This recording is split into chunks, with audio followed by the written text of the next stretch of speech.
સુરતના અમરોલીમાંથી 3 વર્ષના બાળકનું અપહરણ કરી હત્યા કરવાની ઘટનામાં પોલીસે હત્યા કરનાર આરોપીની ધરપકડ કરી છે। કામ ધંધો કંઈ કરતો ન હોવાનું માસીએ મહેણું મારતા તેના 3 વર્ષના દીકરાનું અપહરણ કરી હત્યાની ઘટનાને અંજામ આપ્યો હતો।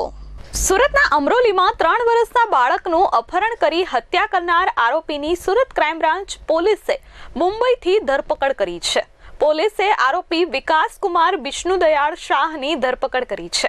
પકડાયેલા ઇસમે 3 વર્ષના દીકરાનું અપહરણ કરી તેની હત્યા કરી નાખી હતી અને ટ્રેનની અંદર ટોયલેટમાં લાશ મૂકી ફરાર થઈ ગયો હતો। મુંબઈના લોકમાન્ય તિલક પોલીસ મથક વિસ્તારમાંથી ટ્રેનના ટોયલેટમાંથી બાળકની લાશ મળી આવી હતી। પકડાયેલ આરોપીની પૂછપરછમાં સામે આવ્યું હતું કે પોતે અગાઉ સાઉદી અરેબિયા, કતાર અને કુવૈત જેવા દેશમાં મજૂરી કામ કરતો હતો અને એપ્રિલ 2025માં સાઉદી અરેબિયાથી પરત પોતાના વતન બિહાર ખાતે આવ્યો હતો અને બેકાર હતો, જેથી છેલ્લા 15 દિવસથી તેની માતા સાથે કામધંધા અર્થે સુરત ખાતે રહેતા તેના માસીના ઘરે આવ્યો હતો અને નોકરી શોધતો હતો। આ દરમિયાન તેના માસી અવારનવાર તેને કામ ધંધો કંઈ કરતો ન હોય, જેથી તેને કામ શોધી લેવા મહેણા મારતા હતા તેમજ કામ ધંધો કરવા ન જવું હોય તો અન્ય જગ્યાએથી ભાડેથી રહેવા ચાલી જવા ટોકતા મનમાં લાગી આવતા તેના દીકરાનું અપહરણ કરી તેને મારી નાખ્યો હતો। હાલ પોલીસે આરોપીની ધરપકડ કરી કાયદેસરની કાર્યવાહી હાથ ધરી છે।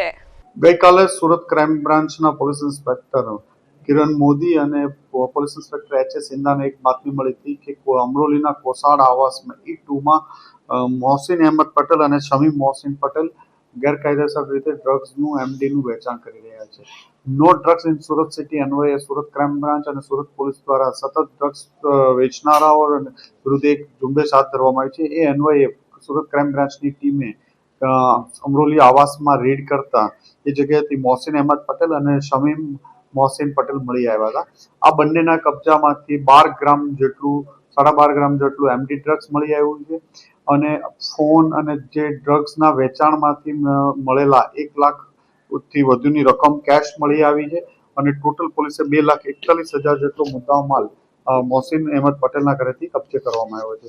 આ ડ્રગ્સ ક્યાંથી મળ્યું હતું, કોને કોને આપતા હતા એ બાબતની તપાસ ચાલી રહી છે। આ નાના અડધા ગ્રામની અને એની પડીકીઓ બનાવી કે એનાથી પણ ઓછાની પડીકી બનાવીને અલગ અલગ હસબન્ડ વાઇફ ઘરેથી આની ડિલિવરી આપતા હતા। છેલ્લા 1 માસથી વધુ સમયથી આ લોકો પોતાના ઘરે વેચી રહ્યા હોવાની બાતમી આધારે ક્રાઇમ બ્રાન્ચની ટીમ દ્વારા ઓપરેશન હાથ ધરવામાં આવ્યું છે। Bureau report S24 news Surat.